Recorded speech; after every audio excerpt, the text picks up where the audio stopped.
नमो अर्हन्ताणं नमो सिद्धाणं नमो आयरीयाणं नमो वज्रायाणं नमो लोये सव्वसाहुणं मङ्गलं भगवान् वीरो मङ्गलं गौतमो गणी मङ्गलं कुन्दकुन्दाढ्यो जैन धर्मोस्तु मंगलम सर्वमंगल मंगल्यम सर्वकल्याणकारकम प्रधानं सर्वधर्माणां जैनं जयतु शासनम जैनं जयतु शासनम जैनं जयतु शासनम मंगलमय मंगल करण वीतराग विज्ञान नमो ताहि जाते भये अरहंतादि महान करि मंगल करि हो महा ग्रंथ करन को काज जाते मिले समाज सब पावे निज पद राज पावे निज पद राज अरिहंत सिद्ध सूरि उपाध्याय साधु सर्व अर्थ के प्रकाशी मांगलिक उपकारी हैं तीन को स्वरूप जानी रागते भई जो भक्ति काय को न माए ए स्तुति को उचारी है धन्य धन्य तुम ही से काज सब आज भय कर जोरी बारी बारी वंदना हमारी है मंगल कल्याण सुख ऐसो हम चाहत हैं हो मेरी ऐसी दशा जैसी तुम धारी है हो मेरी ऐसी दशा जैसी तुम धारी है। यह मोक्ष मार्ग प्रकाशक नामक महाग्रंथ आदिराज है जिसकी चर्चा अपन विगत कई सप्ताह से कर रहे हैं और अभी जो विषय चल रहा है वो बहुत ही रोचक विषय है और ये इस विषय को जाने बिना न तो आज तक कोई मुक्ति को प्राप्त कर सकेगा, न किसी ने किया है, न कर रहा है। सो चारित्र के बिना मुक्ति की प्राप्ति संभव नहीं है। इसीलिए आज का विषय और जो अपना विषय चल रहा है चारित्रम खलु धम्मो, चारित्र को ही धर्म कहा है, उसकी चर्चा अपन यहाँ करने वाले हैं। और उसके बारे में जो चारित्र मोह है, जो उत्कृष्ट चारित्र को नहीं होने देता है, उसकी चर्चा भी अपन आज यहाँ करेंगे। आज स्वाध्याय का, जैसा कि हमारे वैसे तो स्वाध्याय के कई लाभ हैं, लेकिन मूल रूप से 3 लाभ आपके सामने स्क्रीन पे दिख रहे हैं। स्वाध्याय करने से क्रोधादि कषायों की मंदता होती है, अल्प ज्ञान होने पर भी हमें 3 लोक का ज्ञान शास्त्र के माध्यम से होता है, तो उसके बाद जब ज्ञान होगा तो अधिक अधिक ज्ञान होने से आनंद आता है।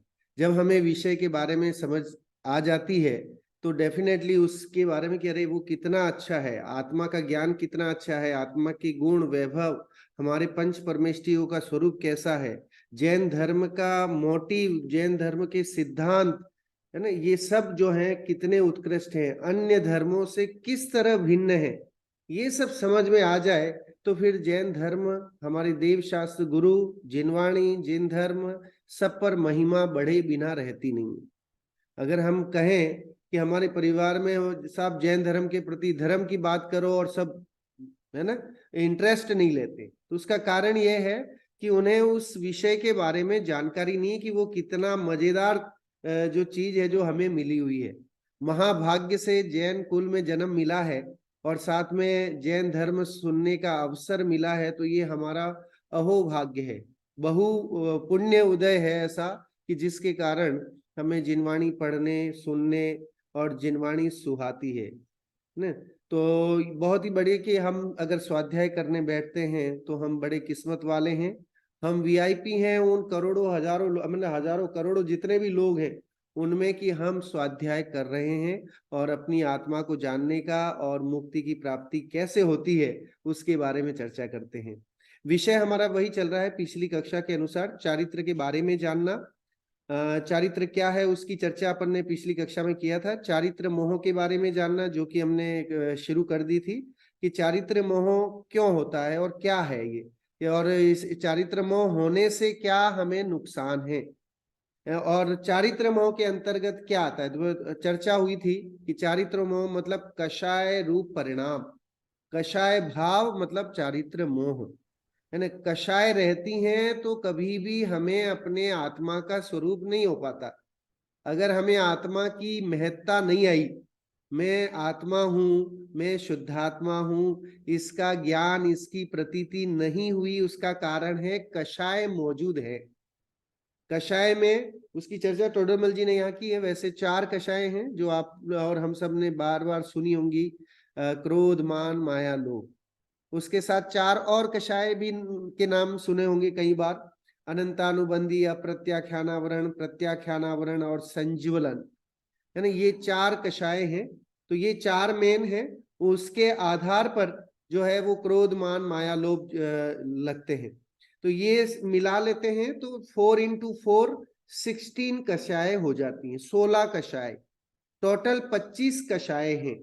तो जब 25 कषायों का अभाव हो जाता है तो जीव क्षीण मोह, क्षीण मोह 12वां गुणस्थान कहलाता है, और उसके बाद फिर अयोग केवली और सयोग केवली अवस्था, अरहंत अवस्था आ जाती है। सो कषायों का अभाव अगर हो जाता है तो जीव पूर्ण सुखी हो जाता है, और कषाय ही है तो जीव दुखी है। दुनिया में हम देखते हैं, संसार में जितना भी हमारे आसपास वातावरण है ना, वहां हर जगह आपको कषाय रूप परिणाम ही मिलेंगे। एक देश दूसरे देश पे लड़ाई कर रहा है तो कषाय रूप परिणाम, मान का परिणाम, मायाचारी का परिणाम, लोभ का परिणाम, क्रोध, मान, माया, लोभ, ये जो परिणाम है जिसके कारण ही जीव जो है दुखी होता है। दुखी होने का कारण ही यही है। अगर मान नहीं हो, आप देखो पहले राजा महाराजा लोगों को सिर्फ मान का वो गुरूर रहता था। रावण का इतना आता है कथन कि रावण एक बार मान भी गया था कि चलो मैं सीता को राम को दे देता हूं, लेकिन फिर उसे याद आया कि अरे मैं तो अर्ध चक्रवर्ती और वो कहाँ भूमंडली राजा, मैं उसके सामने कैसे झुक जाऊं। तो उसका जो अहंकार जो था वो उसे ले डूबा। अगर वो अहंकार नहीं करता तो शायद जो है वो बच जाता। इतना ज्ञानी, इतना सब कुछ होने पर भी कषाय रूप परिणाम मौजूद थे, जिसके कारण ये जो है उसको गर्त में जाए। ऐसे कषाय सिर्फ मान नहीं और यही नहीं लिखे, हम देखें कि और जितने ये हास्य रति, अरति, शोक, भय, ये भी जो है वो बड़े घातक हैं। अब अगर श्रेणिक राजा का अगर आप देखें तो भय के कारण उनका जो है वो इस तरह का परिणाम बिगड़े और नरक में जाना पड़ा। तो ऐसे पुराणों में बहुत उदाहरण आपको भरे पड़े हैं जिसमें कषाय रूप परिणामों से जीव दुखी हुआ है, क्रोध, मान, माया, लोभादिक से। जो इसकी चारों पांचों इंद्रियों के विषय की गृद्धता, पतंगा जो होता है वो पतंगे का जो है वो चक्षु इंद्रिय का लोभी रहता है, वो दीपक को देख करके उस पर मोहित होता रहता है और वहीं पर जान गंवा देता है। ऐसे ही भंवरा जो है फूल के अंदर बैठ करके, भंवरा रस चूसने जाता है और शाम का समय हुआ और पता पड़ा फूल की पंखुड़ियां बंद हो गई और अंदर ही अंदर रात भर उसे रहना पड़ा, और सुबह देखा जब वो वापस खुला तब तक उसकी जान चली गई थी। तो ऐसे कई चीजें, हिरण जो है वो कर्णेंद्रिय की मधुर संगीत सुनने में अपनी जान दे देता है। हाथी का तो इतना आता है स्पर्शन इंद्रिय की मतलब उसमें लोभ में वो अपनी जान गंवा देता है। हाथी के जो वो रहते हैं, वो पकड़ने के लिए क्या करते हैं कि सामने एक हथीनी बांधते है ना, और बीच में बहुत हाथी जिस तरह बड़ा गड्ढा करते हैं, हाथी को पकड़ना होता है तो। और फिर वो हथीनी को देख करके हाथी दौड़ता हुआ भागता हुआ उधर जाता है और बीच में वो घास फूस रख देते हैं, तो वो उधर सीधा जाता है और वो उस गड्ढे में जाके गिर जाता है। फिर वो महीनों तक उसे खाना तक नहीं देते, और फिर जब वो महीनों अंदर एकदम मरियल सा हो जाता है तब वो महावत जाकर के थोड़ा बहुत खाना पीना देना शुरू करता है। तो हाथी समझता है यही मेरा माई बाप है, तो फिर हाथी उसके कहे अनुसार चलने लग जाता है। जंगली हाथियों को पकड़ करके उनको पालतू बनाने का ये तरीका होता है जिसमें लोभ के कारण वह हाथी इस तरह की प्रवृत्ति रखता है और इससे वो होता है। ऐसे कई उदाहरण हमें जो है वो मिल जाएंगे। सो चारित्र मोहनी की चर्चा चल रही है। जो चारित्र मोहनी कर्म है वह दो प्रकार, थोड़ा सा पिछला हम चारित्र मोहनी क्या है वो यहाँ पढ़ लेते हैं ताकि आपको रिकैप हो जाए। देखिए, चरति चरिते अनेनिति चरण मात्रम व चारित्रम तन मोहयति मुह्यते अनेनिति चारित्र मोहनीयम। चारित्र मोहनी क्या है उसकी डेफिनेशन है, प्रॉपर डेफिनेशन। जो आचरण करता अथवा जिसके द्वारा आचरण किया जाता है अथवा आचरण मात्र चारित्र है ना, आचरण करना उसका नाम चारित्र। उसको जो मोहित करता है अथवा जिसके द्वारा मोहित किया जाता है उसका नाम चारित्र मोहनी। जो रोड़ा लगाने का काम करता है ना, आत्मानुभव नहीं करने देता है, आत्मा के आनंद को भोगने नहीं देता, उसका नाम चारित्र मोहनी। अच्छा, कषाय करें, क्रोध करें तो आपको देव दर्शन करना अच्छा लगेगा? क्रोध के समय आपको ये लगेगा क्या कि साहब देव दर्शन कर लूं? नहीं। तो जब आप देव दर्शन कर रहे होंगे उस समय क्रोध नहीं कर रहे होंगे, और जब क्रोध कर रहे होंगे उस समय स्वाध्याय नहीं कर रहे होंगे, देव दर्शन नहीं कर रहे होंगे, उपवास नहीं कर रहे होंगे, कोई भी ऐसा शुभ क्रिया वाला कार्य नहीं कर रहे होंगे, है ना। तो आप डेफिनेटली, मैं तो ये शुभ की बात कर रहा हूं, शुद्ध तो और आगे। देखो, 3 तरह के भाव टोडरमल जी ने इसी ग्रंथ में बताए, जीव के संकलेश, विशुद्ध और शुद्ध परिणाम। 3 तरह के भाव ये इंसान, ये मनुष्य जो है वो करता है, अपने जीवन में कर सकता है। कौन कौन से? एक तो संकलेश परिणाम, ये 2500 कषाय रूप परिणाम संकलेश परिणाम है ना, उसमें क्लेश ही है, संकलेश में शब्द दिया हुआ है, क्लेश है, दुख का ही कारण है।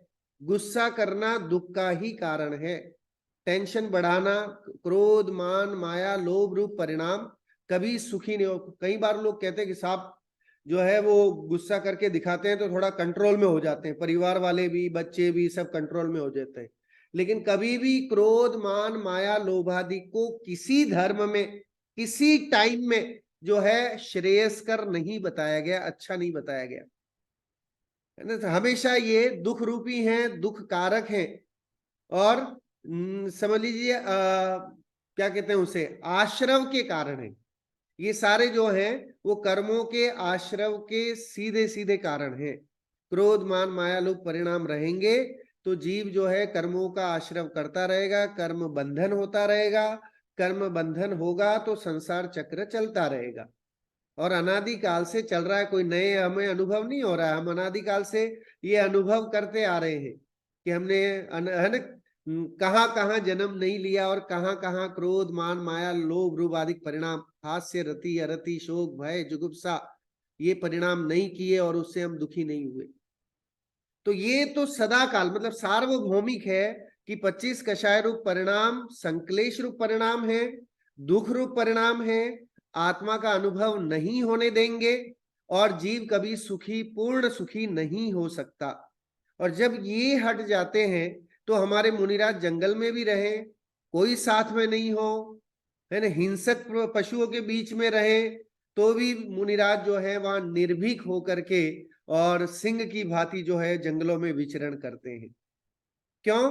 क्योंकि कषायों का अभाव है, कषायों की मंदता और आत्मा की उद्घाटता, आत्मा के प्रति रुचि, तत्व की जिज्ञासा, इस कारण से वहां पर निर्भयता आ जाती है।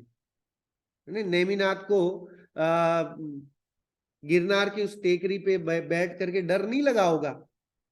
हम आज जाते तो हमें डर लगता है, तो उस जमाने में जब वो वहां चढ़े होंगे तो सोचिए कितने हिंसक प्राणी होंगे। अभी तो एक हाथ शेर या एक हाथ कोई ऐसा किसी जंगल में दिख जाए तो ही लोग कितना वो करने लगते हैं। तो जब नेमिनाथ उस पहाड़ पे चढ़े होंगे तो उस समय तो कितने हिंसक प्राणी होंगे, लेकिन निर्भीकता थी, कषायों का अभाव था, किसी के प्रति मारने की सताने की भावना नहीं, तो सहज ही जो है जंगली जानवर भी उनके प्रेमी हो जाते उनका आचरण देख करके। तो बात चारित्र की चल रही है, चारित्र मतलब आत्मा में लीनता, उसका नाम चारित्र है।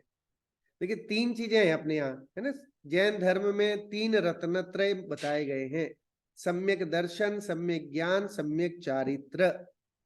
सो सम्यक दर्शन श्रद्धा का विषय है, ज्ञान ज्ञान का विषय है, चारित्र आत्मा की लीनता का विषय, आत्मा की श्रद्धा सो सम्यक दर्शन, आत्मा का ज्ञान सो सम्यक ज्ञान, और आत्मा में लीनता मतलब आत्मा में ही मस्त हो जाना, उसका नाम चारित्र है। चरणे चरणम सु चारित्रम बोला ना, कि आत्मा में चरण करना, आत्मा में विचरण करना, अपने स्वरूप में चला जाना, बाह्य पर पदार्थों से पृथक होकर के अंतर में आना, उसका नाम चारित्र है। ये तीन चीजें कौन सिखाएगा इस कलयुग में, इस वर्तमान काल में? ये बातें बताने वाला या ये चीजें अन्य किसी दर्शनादिक में दुर्लभ है और महादुर्लभ है, और जो हमें सहजता से मिली है, लेकिन हमें उसका महत्वता या उसका बहुमान नहीं आता कि ये तीन ऐसे फंडामेंटल हैं जिसका आश्रय लेकर के जीव पूर्ण सुखी हो चुके हैं, हमारे सामने हैं, हम देख रहे हैं, लेकिन फिर भी हमें उसकी महत्वता, उस रत्नत्रय धर्म की महत्वता सिवाय पूजन तक या अर्घ चढ़ाने तक हम सीमित कर लेते हैं। लेकिन क्या सम्यक दर्शन है, क्या ज्ञान है, क्या चारित्र है, कब सम्यक चारित्र होगा, इसका हमें ज्ञान भान श्रद्धान नहीं होता। सो उसकी चर्चा यहां करेंगे। चारित्र मोहनी, जो आत्मा की लीनता को नहीं होने देता, इसका नाम चारित्र मोहनी। सिंपल अगर समझना है कि हमें आत्म अनुभव नहीं करने दे ऐसे परिणाम जो हमें अपने स्वरूप को नहीं जान, मैं कौन हूं इसका आंसर नहीं ढूंढने दे। हु एम आई, इस प्रश्न का answer if we are unable to find it, इसका मतलब है कि हमारे पास 25 कषाय मौजूद हैं। और क्या बताएं कि भाई ये इतना ही समझ लीजिए कि हम अभी कषाई हैं, और कषाई हैं तो इन कषाय, आप देखो सहज ही घर में भी हम देखते हैं, जब हम मंद रूप परिणाम रखते हैं, शांत रहते हैं, हर चीज को सहन कर लेते हैं, तो विवाद नहीं बढ़ता। विवाद कब बढ़ता है कि जब उसमें आया है, रहीम दास ने शायद एक दोहा लिखा है, आवत गारी एक है उल्टत होई अनेक, जो रहीम नहीं उलटिए रही एक की एक। कहते कि गाली आती तो एक है, लेकिन हम क्या करते हैं, क्रोध कषाय रूप परिणामों में आके, क्रोध मान माया लोभ रूप परिणाम, सामने वाले ने एक गाली दी, आवत गारी एक है उल्टत हो ही अनेक, कि उल्टी हमने, उसने एक बोला ना तो मैंने 10 सुनाई उसको। और रहीम दास जी कहते कह रहीम नहीं उलटिए रही एक की एक। ये आज से 500-700 साल पहले कोई ऐसा कवि जो जैन भी नहीं था, वो भी ये बोल के गया कि भाई ये कषाय रूप परिणाम का जवाब कषाय से मत दो। अगर आपने कषाय रूप, सामने वाले के कषाय रूप परिणामों के जवाब का, या समझ लीजिए कि जो भी उसने हमें भेजा, जो संदेश, उसका जवाब हमने उसी कषाय रूप में दिया, तो it will be A multiple, है ना। वो एक गाली की 100 गालियां होने में देर नहीं लगेगी, वो आग भड़केगी तो वो बहुत, है ना, लंबी जाएगी और उसका कोई अंत नहीं है। लेकिन कहते हैं शांत रहिए, इसलिए उसका मतलब है कि चारित्र को अंगीकार कीजिए, अपनी आत्मा में रमण करिए, कषाय रूप परिणामों से दूर हो जाएंगे। 24 तीर्थंकरों ने क्या किया, एक ही प्रश्न। हम अगर सब जैनी हैं तो हम जैन 24 तीर्थंकरों को मानते हैं। कौन किस पंथ का है ये मुझे नहीं पता, लेकिन हर पंथ का हर अनुयायी 24 तीर्थंकरों को मानता है। और वे 24 तीर्थंकरों ने क्या किया, इतना हमें जानना है, तो हमें ये समझ में आ जाएगी कि टोडरमल जी ने जो ये बातें लिखी हैं वो बातें सही हैं। हम जो पढ़ रहे हैं वो सही पढ़ रहे हैं, हम गलत नहीं पढ़ रहे हैं।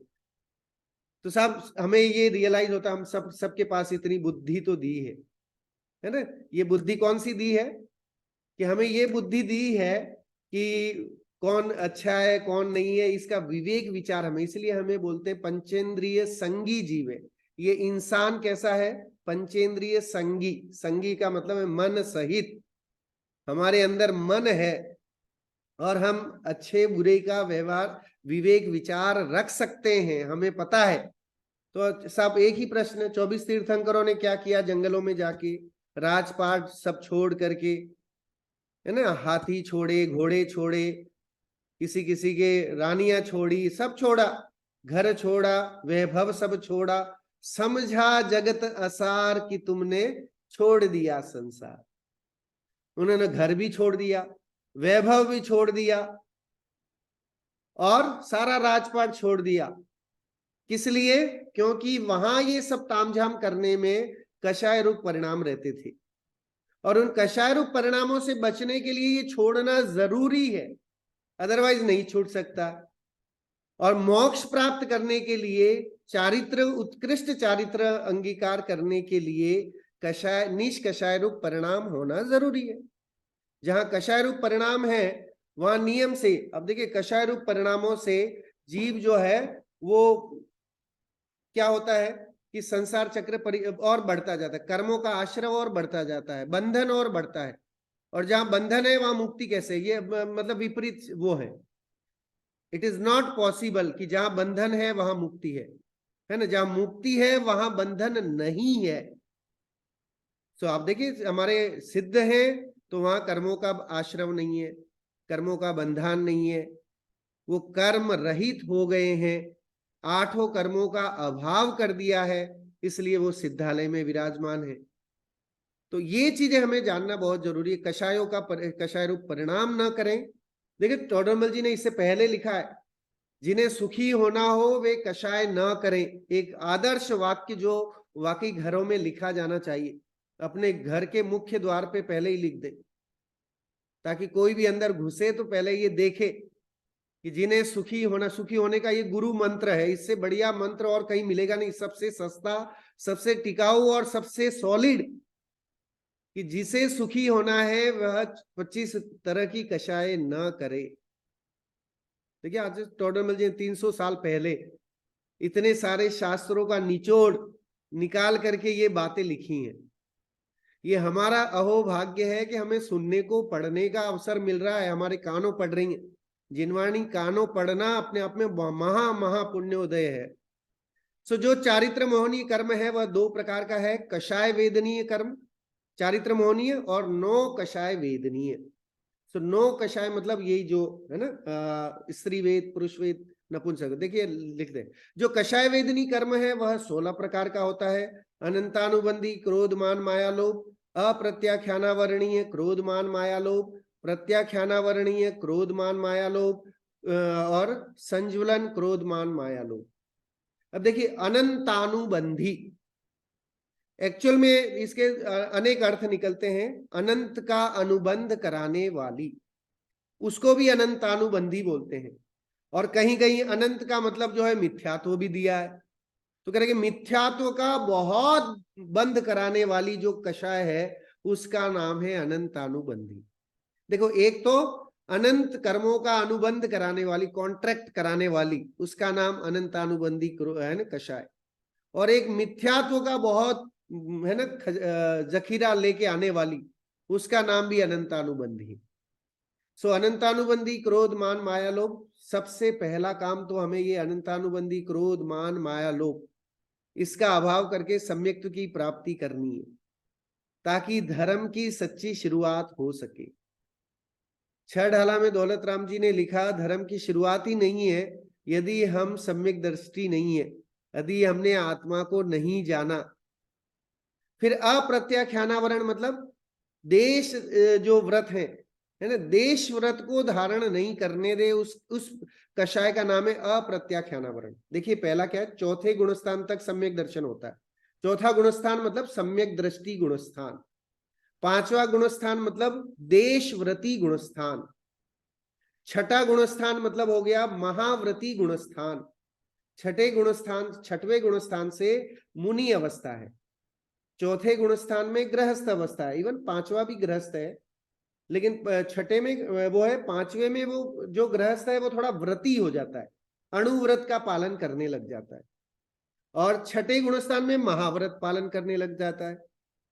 तो जीव देखो चौथे में कोई कंपलसरी नहीं है कि आप महाव्रत, ये अणुव्रत का पालन करें या नहीं करें, लेकिन धीरे धीरे वो वैराग्य प्रवृत्ति बढ़ती है, जिसे अपनी आत्मा का भान हो गया है। ऐसा जीव जो है वो संसार, शरीर, भोगों के प्रति थोड़ा निरासक्त होता ही है ना। भय भले बाह्य में सारी तामझाम दिखे, लेकिन उसका दृष्टि, वो जो उसकी अंतर्दृष्टि, उसकी मनोदृष्टि जो है वो तो आत्मा पे ही केंद्रित है। इसीलिए देखो पुराणों में आता है, भरत जी घर में ही वैरागी। तो भरत चक्रवर्ती जैसा चक्रवर्ती, सम्यक दृष्टि, और वह इतने वैभव, 6 खंड का अधिपति, 96,000 रानियां, कितने हाथी घोड़े, इसका वर्णन। तो ये सब होने के बाद भी कैसे पॉसिबल है कि वो अपना कंसंट्रेशन आत्मा में और उसमें लगाए और उसमें नहीं लगाए? तो कह रहे कि वो सब होते हुए भी उसकी दृष्टि उसमें असारता दिखती है उसे, और अपनी आत्मा के वैभव में आनंद दिखता है अभी सम्यक दृष्टि, कोई वृत्ति नहीं है। फिर अणुव्रत धारण करते हैं तो देशव्रती हो जाए, इसलिए देश शब्द दिया वहां। देश मतलब आंशिक व्रत, पूरे व्रत नहीं। और फिर छठवें गुणस्थान जहां मुनि बनते हैं तो उसका नाम ही दिया महाव्रत, महाविशेषण दिया है ना। व्रत मीन्स फास्टिंग, उपवास आदि जो भी करते हैं ये सब व्रत के अंतर्गत आए। तो महाव्रत जहां पर है ना सूक्ष्म हिंसा अधिक भी नहीं होती है। देश व्रत में आंशिक जो अभी स्थूल हिंसा जो है वो कब होता है, जैसे एलाउ तो क्या कहे उसे, होती है, क्योंकि उससे बचा नहीं जा सकता, तो वहां अणुव्रत कहे गए उसे। फिर अणुव्रत का अभ्यास करके ही महाव्रती बनते हैं। ये सिस्टम दिया है पूरा जैनिज्म में, देखिए अब कितना साइंटिफिक ये सिस्टम है। सबसे पहले जीव मिथ्यात्वी है, अभी हमारी स्टेज जो है पहली है ना, पहला गुणस्थान है सब। पहला गुणस्थान कौन सा? बादशाही गुणस्थान जिसे बोलते हैं, मिथ्यात्व गुणस्थान।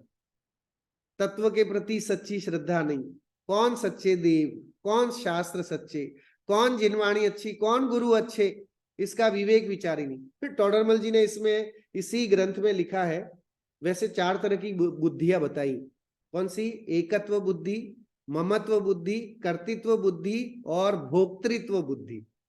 ये 4 बुद्धि आपने कभी सुना होगा किसी न किसी प्रवचन में, कई विद्वानों के, कि ये जीव अनादि काल से कर्तृत्व, ममत्व, एकत्व, भोक्तृत्व, इस तरह की 4 प्रकार की मिस्टेक करता आ रहा है अनादिकाल से। हम सब कर रहे हैं, आप और हम सब जो है, या तो हमें एकत्व, कर्तृत्व है ना, ममत्व और भोक्तृत्व, इसके और समय सार में कुंद कुंद आचार्य ने इसका बहुत अच्छे से पूरा कर्ता कर्म अधिकार आदि अधिकारों के माध्यम से इस बुद्धि को निकालने का वो प्रयास किया है।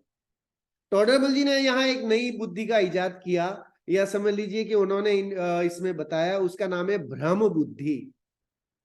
इस संसार में इस मनुष्य को सबसे बड़ी भ्रम बुद्धि है, और भ्रम के कारण जो है वो कभी सच्चे धर्म, सच्चे देव, शास्त्र, गुरु उनका श्रद्धान नहीं कर पाता। भाई भ्रम बुद्धि छोड़, सबसे पहला काम।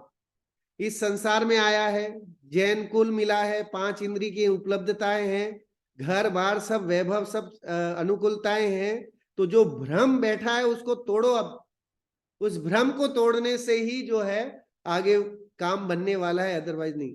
भ्रम क्या है कि जीव अजीव के प्रति उल्टी मान्यता, मिथ्यात्व बैठा। मिथ्यात्व कहो या भ्रम बुद्धि कहो, एक ही बात है ना। टोडरमल जी ने भ्रम बुद्धि नाम दिया, लेकिन मैं कह रहा हूं वो मिथ्यात्व है, क्योंकि हमें अपनी आत्मा का भान नहीं है, मतलब भ्रम बुद्धि है। मैं कौन हूं इसका प्रश्न का आंसर नहीं पता है, मतलब भ्रम बुद्धि बैठी है। वो बाकी 4 तो बैठी है, वो तो अनादिकाल से है। ये हम है ना हर बार नया नया भ्रम लेके आते हैं, भ्रम बुद्धि। और वो भ्रम क्या है कि सब सभी धर्म सही है ना, सारे अच्छे हैं, वो भी अच्छे हैं, हम किसी के प्रति कोई राग द्वेष नहीं करते, है ना। हम तो जहां जाते हैं सबके यहाँ जो है अर्घ्य चढ़ा देते हैं, सबके यहाँ सब कर लेते हैं, सबके यहाँ हमारा बहुत अच्छा है, वो वाले भी सही है, ये वाले भी सही है। तो कह रहे ना ना ना, ऐसे काम बनने वाला नहीं है। कह रहे कि ऐसे काम में तो अधजल गगरी छलकत जाए, ये एक लोकोक्ति है कि है ना, अगर आप देखिए आधा भरा लोटा अगर डाल दोगे आप तालाब में, नदी में, तो छलकता छलकता जाएगा, वो कभी कहीं पहुंच ही नहीं पाएगा। ही विल नॉट है ना वहां reach the destination. So destination में पहुंचना है, then you have to decide, कि आपको डिसाइड करना पड़ेगा कि who is the right path, है ना, कौन सा जो है वो सही रास्ता है। वो रास्ता क्या है उसको डिसाइड किए बिना कैसे आप जो है वो पहुंच पाएंगे। तो रास्ता हमें यहाँ टोडरमल जी हमारे महाभाग्य से, अब सोचिए टोडरमल जी से पहले मुनियों का इतना सद्भाव नहीं, और उनके जमाने में भी 300 साल पहले कौन ऐसे मुनि रहे होंगे और किस तरह से कोई, लेकिन एक गृहस्थ ने रह करके एक विद्वान ने जो है इतने शास्त्रों को पढ़ करके और टू द पॉइंट बात की है जिनागम को समझाने की कि क्या चीजें हैं और कैसे जीव जो है पूर्ण सुखी हो सकता है। तो मैं तो मानता हूँ ये महान उपकार है कि हम जो है ये ग्रंथ पढ़ रहे हैं। मोक्ष मार्ग प्रकाशक नाम से ही समझ में आता है, मुक्ति के मार्ग को हाईलाइट करने वाला, प्रकाश देने वाला। 25 तरह की कषायों को चारित्र मोहनी के अंतर्गत लिया जाता है। ये कषाय विद्यमान है तो चारित्र मोहनीय का जो आपका है ना डायरेक्शन है, पारा है, वो ऊपर चढ़ा हुआ है। जैसे जैसे जीव निष्कषाय होता जाएगा वैसे वैसे उसके सम्यक चारित्र, उत्कृष्ट चारित्र की है ना तारतम्यता बढ़ती जाएगी। जैसे जैसे कर्मों से दूर होगा वैसे वैसे सुखी होता जाएगा, है ना। जैसे जैसे कषाय रूप परिणाम कम करेगा उतने उतने अंशों में इसके शांति आती जाएगी। शांति के लिए और क्या कोई उपाय नहीं है कि कितना बैंक बैलेंस हो जाए तो शांति आ जाए, कि वो तो तृष्णा है, वो तो विषय है, वो कषाय है ना। विषय और कषाय शब्द दिया ना, तो विषय मतलब ये सारे जितने भी भोग सामग्री वो सब विषय के खाते में जाता है, और उस विषय को अपने पास लाने की जो भावना है उसका नाम कषाय है, कषाय रूप परिणाम। संसार में इतनी सारी कारें हैं, बंगले हैं, ठीक है, रुपया पैसा, ये सब जो है वो विषय है, और उन विषयों के प्रति, उन विषयों को अपनी ओर लाने के लिए अपना मानना, अपना है ना, उसको इकट्ठा करने, उसके उस रूप के लाने के लिए जो परिणाम है उसका नाम कषाय रूप परिणाम। सो जो कषाय वेदनी कर्म है वो 16 प्रकार के, अनंतानुबंधी, अप्रत्याख्यान, प्रत्याख्यानावरण। प्रत्याख्यानावरण मतलब महाव्रत नहीं होने देता, अप्रत्याख्यानावरण अणुव्रत नहीं होने देता, अनंतानुबंधी सम्यक दर्शन नहीं होने देता। तो जब अनंतानुबंधी का अभाव होगा सम्यक दर्शन मिलेगा, जब आप जो है अप्रत्याख्यानावरण का अभाव करोगे अणुव्रत पालन करोगे, जैसे ही प्रत्याख्यानावरण कषाय का अभाव होगा महाव्रत निरतिचार पालन होंगे, कोई दोष नहीं लगेगा, सहजता से पलते जाएंगे। इसलिए देखिए कभी भी छठा गुणस्थान पहले नहीं होता है ना। गुणस्थानों में अगर देखेंगे तो हम सोचते हैं कि सब पहला दूसरा तीसरा ऐसे चढ़ते जाते होंगे आगे, और 14वें में जाके मुक्ति को पहुंच जाते होंगे। नहीं, गुणस्थान का सिस्टम जिगजैग वाला है। तो जीव जो है वो पहले, सपोज अगर पहले गुणस्थान में है तो पहले से दूसरे में नहीं जाता, पहले से तीसरे में नहीं जाए ना, पहले से सीधे जाएगा चौथे में। तो आप देखिए, या फिर 5वें में जाएगा, और छठे में नहीं जाएगा, फिर 7वें में जाएगा, 7वें से गिरेगा तो छठे में आएगा।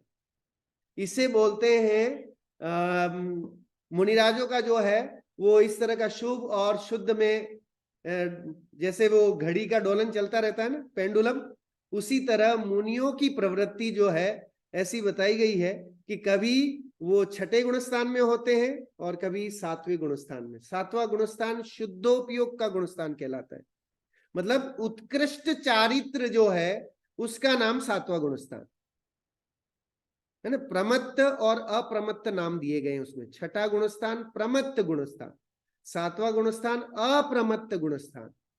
तो अप्रमत्त गुणस्थान में जो भी जीव हैं, जो मुनिराज हैं, वे अपनी आत्मा में लीन होते हैं, तन्मय होते हैं, इसलिए वो वहां उन्हें बाह्य शरीर में क्या हो रहा है उन्हें उसका कोई भान ही नहीं होता। शास्त्रों में इसलिए बहुत सारे उदाहरण आए सुकुमाल मुनिराज का, कि श्रृगालनी उनके पैरों को नोच रही है तो उन्हें कोई वो नहीं है। शत्रुंजय पहाड़ पर है ना मुनिराजों को सिगड़ियां जलाई जा रही हैं तो उन्हें कोई भान नहीं है। क्यों? क्योंकि वे उस समय 7वें अप्रमत्त गुण स्थान में मौजूद थे। श्रेणिक राजा के द्वारा उपसर्ग किया जाता है मुनिराज पर, तो वो भी जो है उस समय वे अपनी आत्म ध्यान में लीन थे, उत्कृष्ट चारित्र में। लेकिन देखिए अब वहां पर मुनिराज 3 कषाय चौकड़ी का मुनियों को अभाव होता है। उसमें पहला है अनंतानुबंधी, तो हो गया क्योंकि सम्यक दर्शन हुआ। फिर देशव्रती हुए तो अप्रत्याख्यानावरण का अभाव हो गया। फिर प्रत्याख्यानावरण, क्योंकि महाव्रत का निरतिचार पालन हो रहा है तो 3 कषाय का अभाव रहता है। चौथी जो कषाय है जिसका नाम है संज्वलन कषाय। संज्वलन को बोला है शास्त्रों में, गजब का उदाहरण दिया है कि जैसे वो रस्सी को जला दें, कोई ऐसी चोटी बना, जैसे महिलाएं चोटी बनाती है वैसी वो 3 चोटी वाली रस्सी कोई हो और उसको जला दिया जाए तो उसका शेप तो वैसे ही बना रहता है ना, जैसी चोटी आपने बनाई है, लेकिन वो रस्सी पूरी जली हुई होती है। जैसे ही आप एक उंगली ऐसे खींचो तो वो राख बन जाती है। तो अब 3 जो मेन भारी भारी कषाय थी वो तो हट गई, अब एक बस न के बराबर संजीवलन कषाय उनके मौजूद रहती है। लेकिन जब वो और आत्मा की लीनता बढ़ाते हैं तो उस कषाय का भी अभाव हो जाता है। क्षीण मोह अवस्था तक पहुंचते पहुंचते इन कषायों का अभाव पूर्वक जो है वो मुक्ति की अवस्था, क्योंकि ये हटेंगी नहीं तो उत्कृष्ट चारित्र संभव नहीं है। जो 9 कषाय, बाकी जो 9 कषाय वेदनीय है उनमें 9 तरह की कषायों की चर्चा यहाँ आई है। स्त्री वेद, पुरुष वेद, नपुंसक वेद, हास्य, रति, अरति, शोक, भय और जुगुप्सा। देखिए, अगर किसी व्यक्ति को इस लौकिक में भी अगर अच्छा इंप्रेशन बनाना है, जगत प्रसिद्ध होना है, शांति से रहना है, सुकून से रहना है, तो भी ये कषायों को जाने और ये मैं कर रहा हूं और इनको दूर करने का प्रयास करे तो वर्तमान में भी शांति सुकून उसको मिल सकता है और पारलौकिक सुख तो है ही है। देखिए, इसीलिए कहा गया है कि धर्म करने से इमीडिएट सुख मिलता है ना। बाकी चीजों में तो आपका जब बैंक बैलेंस बढ़ेगा और कुछ होगा तब जाके सुख मिलेगा, लेकिन यहां तो ऐसा है इन केश, अभी स्वाध्याय करो अभी आनंद लो, है ना, अभी धर्म करो और तुरंत सुखी हो। अन्य किसी क्रियाओं में कोई गारंटी नहीं है कि आप सुखी होगे या नहीं होगे। हायर एजुकेशन ले लेने से ये कोई गारंटी नहीं है आपने एमबीबीएस कर लिया तो आपकी लाइफ जो है वो सुखी रहेगी। कितने ऐसे है ना आईआईटी किए हुए सड़क छाप घूम रहे, कितने एमबीबीएस किए हुए जो हैं वो बैठ करके जॉब के लिए तड़प रहे हैं। तो कह रहे उस ज्ञान से कोई गारंटी नहीं है कि आप सुखी हो जाएंगे, लेकिन आध्यात्मिक ज्ञान से इमीडिएट शांति सुकून आपको मिलेगा, आपका डायरेक्शन बदलेगा, आपका विवेक जागृत होगा, तो डेफिनेटली जो है आपको आनंद की अनुभूति हुए बिना रह नहीं सकती। सो इसलिए 9 कषाय वेदनी में 9 तरह के, देखिए 9 कषाय मतलब नहीं कषाय नहीं है, उसकी चर्चा भी आगे टोडरमल जी करेंगे, वहां अपन पढ़ते हैं।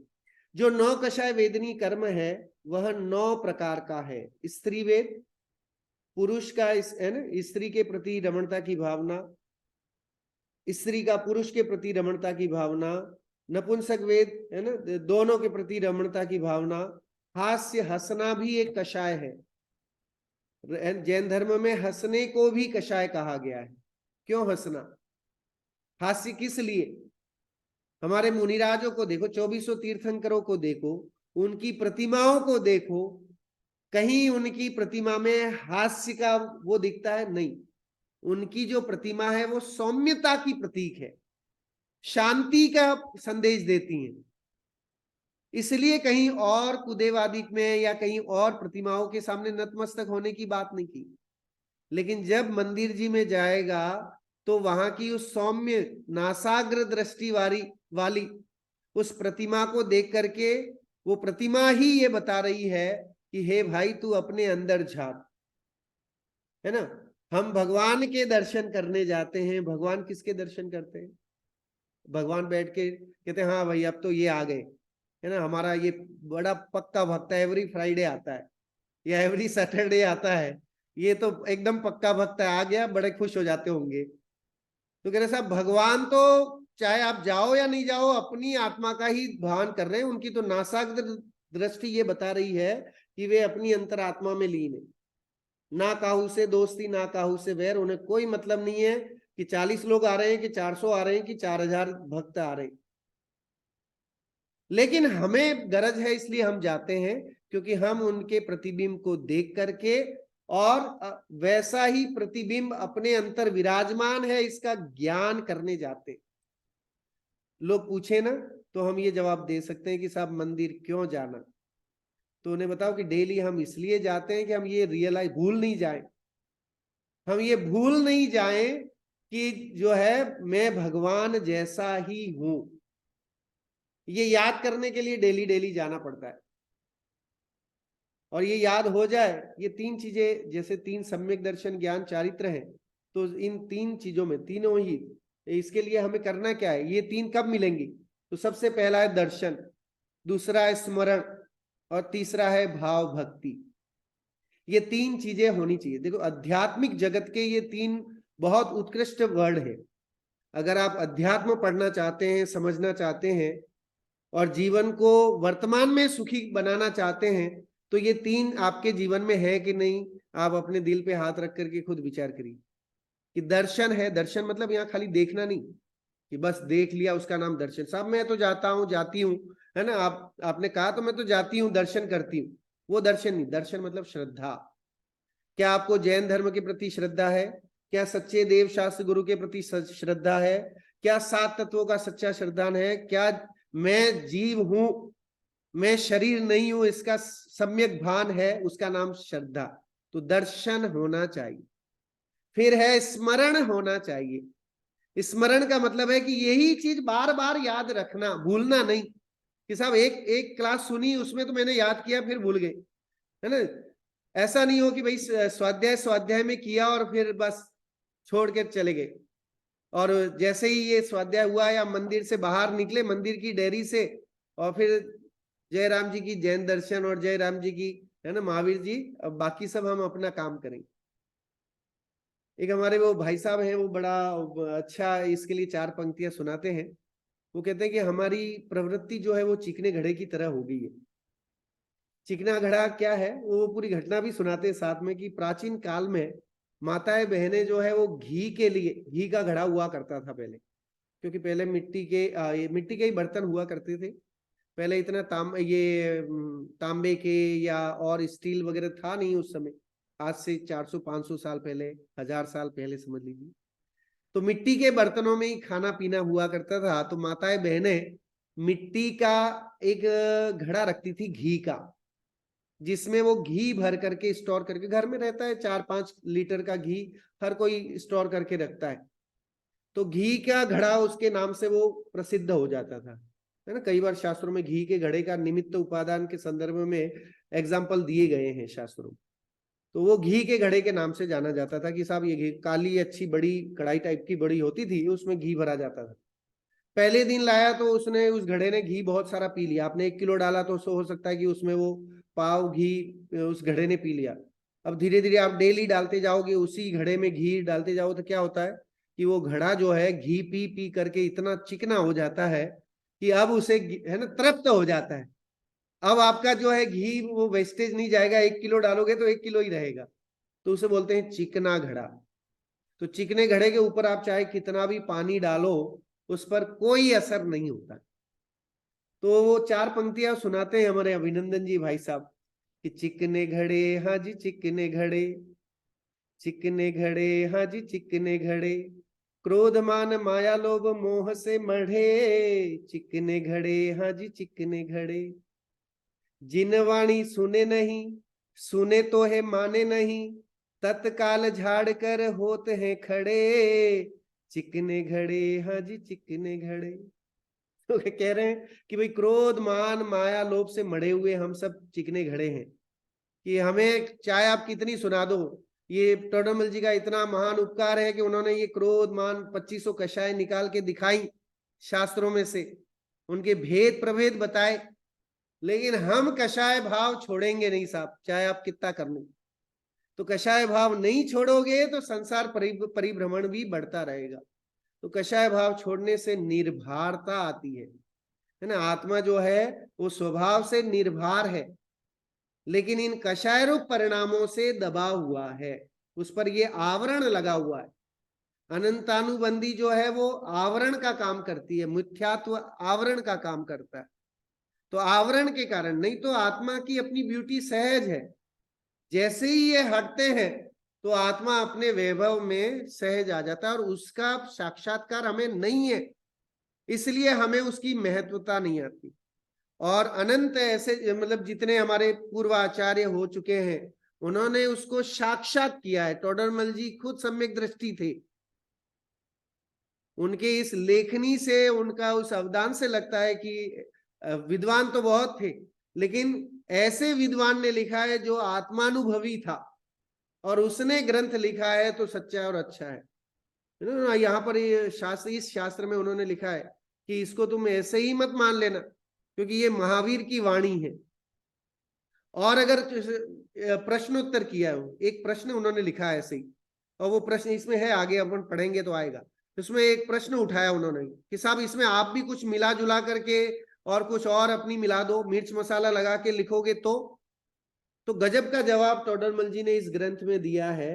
उन्होंने क्या लिखा, भाई ऐसी बात नहीं है ना, सामने वाले श्रोता में भी दिमाग है इतना, और विद्वान लोग जो इसको पढ़ेंगे वे भी इतना तो समझते हैं। अगर मैं कुछ बात गलत लिखूंगा तो वे उसे जो है सही कर देंगे, और वो बातें, गलत वाली बातें ज्यादा दिन तक चल नहीं सकती। ये बात जो है टोडरमल जी ने इसी ग्रंथ में लिखी कि आप ये चाहो कि साहब मैं कुछ भी बोल दूं और वो बात आपकी हमेशा चलती रहे, नॉट पॉसिबल। अच्छे अच्छे समझदार लोग आपको नेग्लेक्ट कर देंगे, आपको हटा देंगे, क्योंकि आपकी बात में वो दम नहीं है। तो इसलिए वो कह रहे कि अगर कदाचित किसी ने लिखा भी, अगर है ना स्वार्थवश लिख भी दिया गलत, तो वो बात ज्यादा चलने वाली नहीं है। चलने वाला तो जिनेंद्र का शासन ही है, चलने वाला तो वो महावीर की देशना ही है, क्योंकि उसमें जो है हित मित प्रिय वचन है, सबके उदय की भावना है, उसका नाम सर्वोदय तीर्थ है। तो महावीर स्वामी के द्वारा जो प्रचलित है उसमें सबके उदय की बात है, किसी एक के नहीं कि 13 पंथी के, कि 20 पंथी के, कि इसके कि उसके, कि नहीं, इन जनरल हर जीव अगर 25 कषाय का अभाव करेगा तो वो चाहे चांडाल हो तो भी मुक्ति जाएगा, और चाहे कितना साहूकार क्यों ना हो वो भी मुक्ति जाएगा। तो ये सबके लिए, इसलिए जैन धर्म जो है कोई सांप्रदायिक वो नहीं है, ये एक विचार धारणा है, और ये विचार सार्वभौमिक है। ये दर्शन ऐसा है कि ये सबके लिए है, ये विचार ऐसा है ये सबका कल्याण करने वाला है। अब आप अपन खुद लगा के देख लें, अगर हम ये 16 प्रकार की कषाय नहीं करें तो हमें नुकसान होगा कि फायदा होगा, ये आप विचार करें। आप गुस्सा नहीं करो तो आपको फायदा है कि नुकसान है? डॉक्टर भी कहते हैं कि भाई अगर आपको बीपी है ना नहीं बढ़ानी है तो शांत रहना, पत्नी अगर कुछ बोल रही है तो सुन लेना, पति कुछ बोल रहा है तो पत्नी के लिए सुन लेना, लेकिन है ना गरम मत होना। तो क्रोध नहीं करना, मान नहीं करना, मायाचारी नहीं करना। माया तिर्यक योन्यस्य, पिछली बार की चर्चा में किया था कि तिर्यंच गति का कारण है। मान करोगे तो नरक में जाओगे, लोभ करोगे, लोभ है ना संतोषी सदा सुखी कहा गया है। 10 लक्षण की पूजन पढ़िएगा तो उसमें लिखा है संतोषी सदा सुखी। लोभी व्यक्ति में हाय पैसा यही लोभ लालच बना रहता है, और जो संतोषी होता है जितना मिल गया जितना आ गया उसमें ही आनंदित है, तो कोई दिक्कत ही नहीं।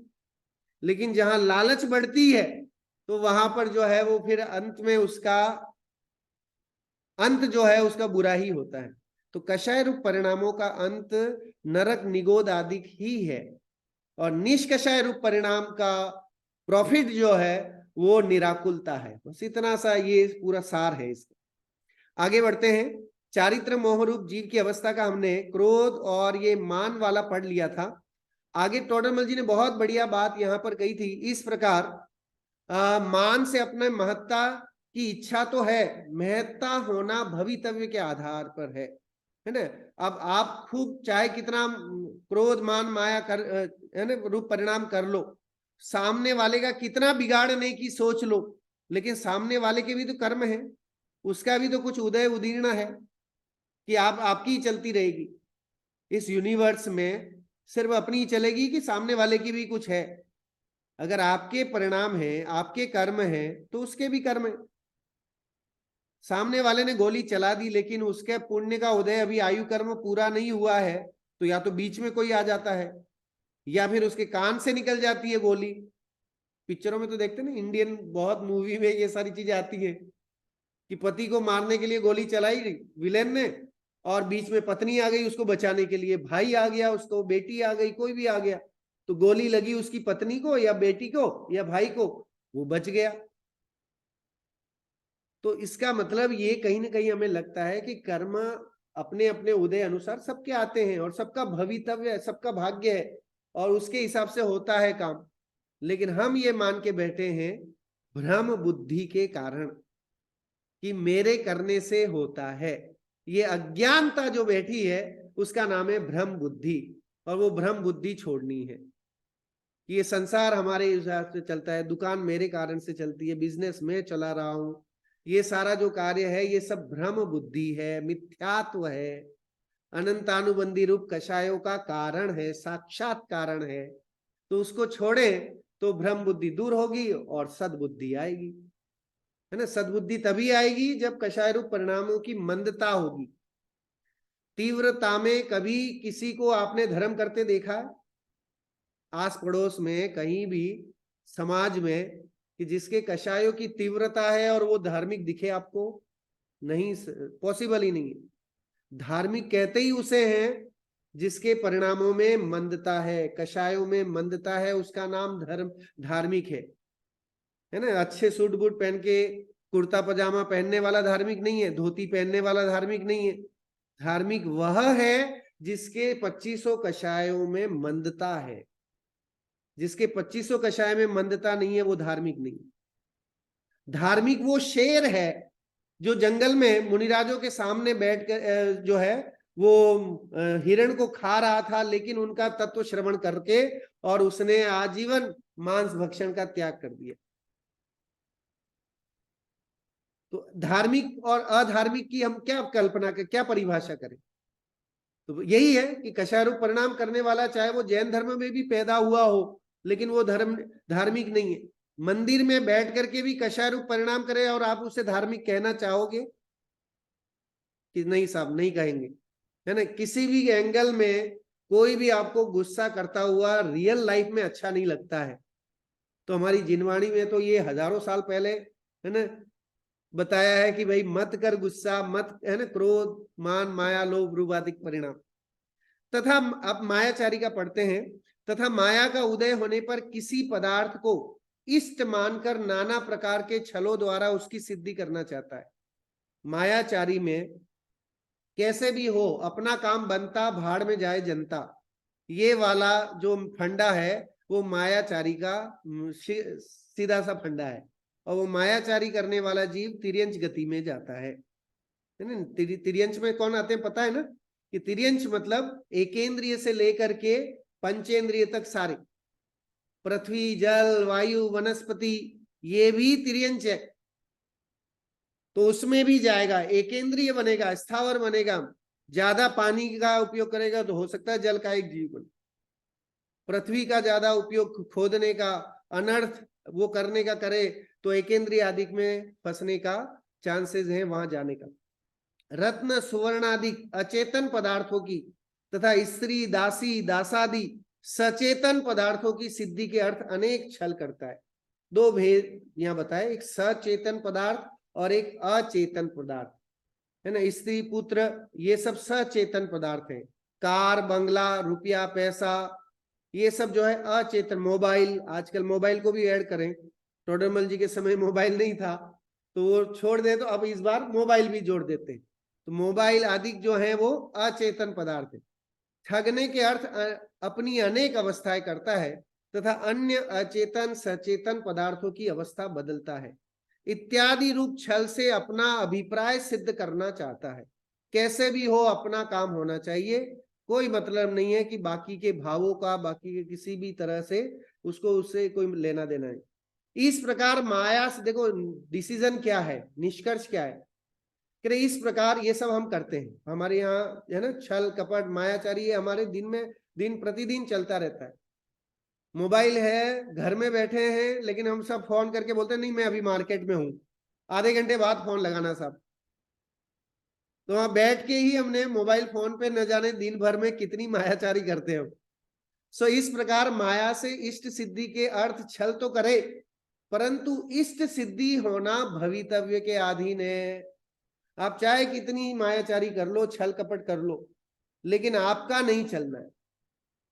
चलना किसका है कि उसके आगे उस जीव का उसका क्या भवितव्य है, उसकी अगर भली होनहार है, आप गोली मारोगे तो भी बचेगा, आप उसको नीचा दिखाना चाहोगे तो भी उसकी प्रसिद्धि होगी, है ना। तो ये चीज हमें समझना बहुत जरूरी है। अगर ये जीवन में आ जाए तो शांति ही शांति है। तथा लोभ का भी पढ़ लेते हैं। तथा लोभ का उदय होने पर पदार्थों को इष्ट मानकर उनकी प्राप्ति चाहता है। वस्त्राभरण, धन धान्यादि अचेतन पदार्थों की तृष्णा होती है, तथा स्त्री पुत्रादि चेतन पदार्थों की तृष्णा होती है। तथा अपने को या अन्य सचेतन अचेतन पदार्थों को कोई परिणमन होना इष्ट मानकर उन्हें उस परिणमन रूप परिणमित करना चाहता है। लोभ में वो चाहता है कि घर परिवार वाले भी मेरे अनुसार चलें, ऑफिस में सब लोग मेरा कहना माने, हर तरह से अपनी ही, चाहे वो चेतन हो या अचेतन हो, सब में अपना वर्चस्व बनाने की कोशिश करता है। इस प्रकार लोभ से इष्ट प्राप्ति की इच्छा तो होती है, परंतु इष्ट प्राप्ति होना भवितव्य के अधीन है। ये आपके हाथ में नहीं है। अच्छा, आपके हाथ में है? हाँ साहब, मेरे हाथ में, सब कुछ मेरे हाथ में। अच्छा, आपके हाथ में है तो आपने चाह करके अपने माता पिता को आपने चाहा था? कितने साहब नहीं। आपके भाई बहन को आपने चाहा, वो भी आपको अपनी चाह से नहीं मिले। आपकी पत्नी आपके चाहने से मिली, ये आपकी भ्रम बुद्धि है कि आपको अपनी चाह से मिली है। सब मैं गया था देखने, लेकिन ये तो ऐसा कर्म का विधान था कि आपको वैसा ही मिलना था, ऐसा संयोग बैठना था, तो वैसा संयोग उसके साथ हुआ, है ना। तो जहां भी जो भी हम देखें तो वो सारा, जहां हमें लगता है कि मेरे द्वारा या मैं कर सकता हूं, तो वो करेंगे इष्ट प्राप्ति, जो भी आपको अच्छी लग रही है वो चीजें भवितव्य के आधार से होती हैं। वैसा आपके कुछ पूर्वोपार्जित कर्म हुए हैं जिसका प्रतिफलन हमें दिखता है, और वही प्रतिफलन जो है वो कंटिन्यूएशन में जैसा जैसा रहेगा वैसा चलता है। इसीलिए देखिए, हर समय एक जैसा नहीं रहता। 48 मिनट का टाइम बोला ये भावों का, कि हमारे जो परिणाम है उनकी हाईएस्ट स्थिति 48 मिनट अंतर मुहूर्त की है, शुभ और अशुभ, क्योंकि हम दो ही तरह के परिणाम करते हैं, आइदर शुभ और अशुभ। तो शुभ में तो यह कि स्वाध्याय करना, देव दर्शन, पूजा पाठ, उपवास आदि करना, ये शुभ परिणाम है।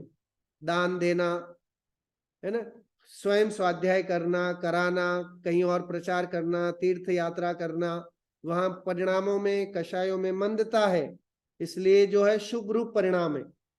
और जहां कमाना, पैसे, है ना, नौकरी पे जाना, शादी विवाह करना, पार्टियों में जाना, ये सारा जो है अशुभ रूप परिणाम है, क्योंकि वहां जाके सिर्फ गप्पे ही भागते हो, वहां जाकर के इसकी उसकी बुराई ही करते, तो वहां आपको कोई वो मिलने वाला नहीं। देखो, सोचो आप कि हम कहाँ जाकर के क्या करते हैं, किसी के यहाँ जाकर के, और वहां जाकर के कुछ अच्छी बात करें, न कि वहां जाकर के वो किसी दूसरे की बुराई करें। अब बुराई करके होता क्या है कि वो तो अगला अपना जहां बैठा है वहां बंदा बैठा है, अपने घर में बैठा है, उसका अपना पुण्य पाप चल रहा है, लेकिन हम उसकी क्रिटिसाइज करके और यहाँ बैठ करके और पाप कमा लेते हैं। देखिए, इसका गजब का उदाहरण वो आया तंदुल मत्स्य का। टाइम तो हो गया है।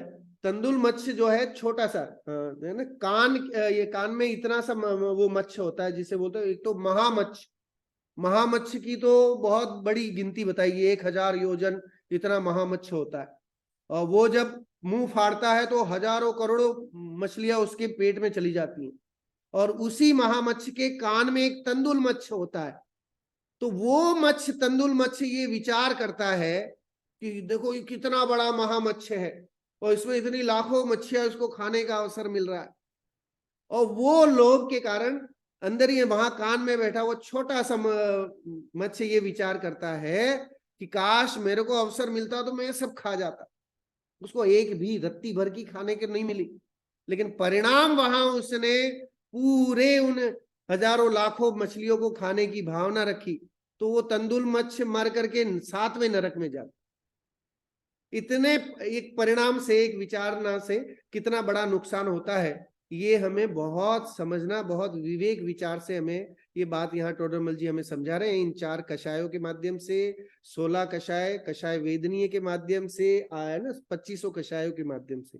और इनको हमने जान लिया तो डेफिनेटली हमारा ये लौकिक जीवन भी और पारलौकिक जीवन दोनों जो है वो सुरम्य हो सकते हैं। इस प्रकार क्रोधादि के उदय से आत्मा परिणत होता है। कह रहे कि ये जो क्रोधादि के उदय रहता है उसी हिसाब से आत्मा जो है वो परिणमित होता रहता है, राग द्वेष रूप परिणाम बनते रहते हैं। और उत्कृष्ट चारित्र के लिए इन कषाय रूप परिणामों का अभाव करके और आत्मा में लीनता बढ़ाना, उसका नाम सम्यक चारित्र है।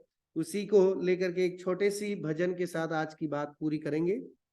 सदा चाहिए अपने आत्म को ध्याना, सदा चाहिए अपने आत्म को ध्याना, बहुत खो चुके हो समय ना गवाना, सदा चाहिए अपने आत्म को ध्याना, दूर ध्यान करके समय बहुत खोया, दूर ध्यान करके समय बहुत खोया, निज को न जान दुखी हो के रोया, अरे अब संभल जा,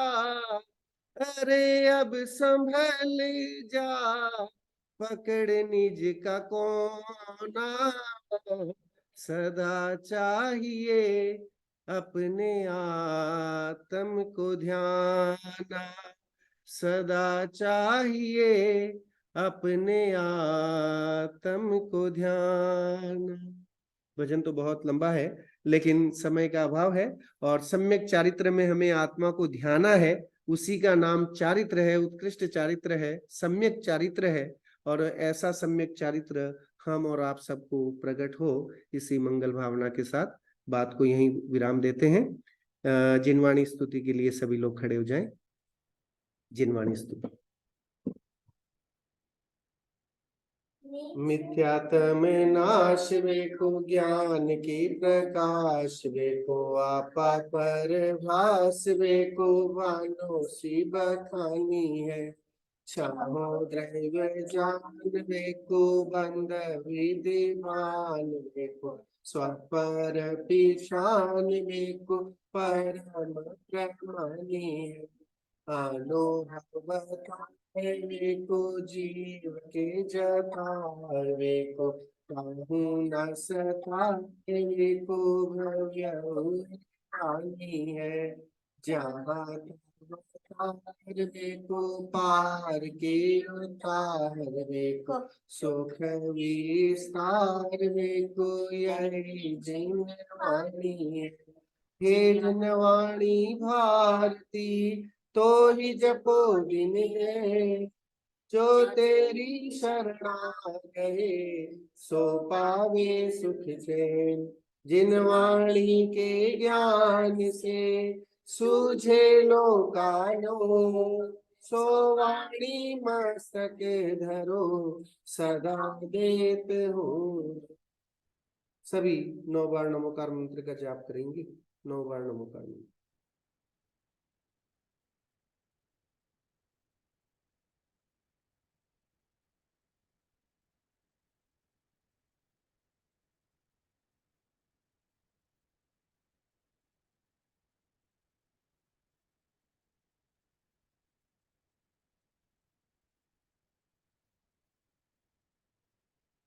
बोलिए द्वादशांग जिनवाणी मात की जय हो। बोलिए महान जैन धर्म की जय हो। समस्त वितरागी संतों की जय हो। जय जिनेन्द्र। जय जिनेन्द्र।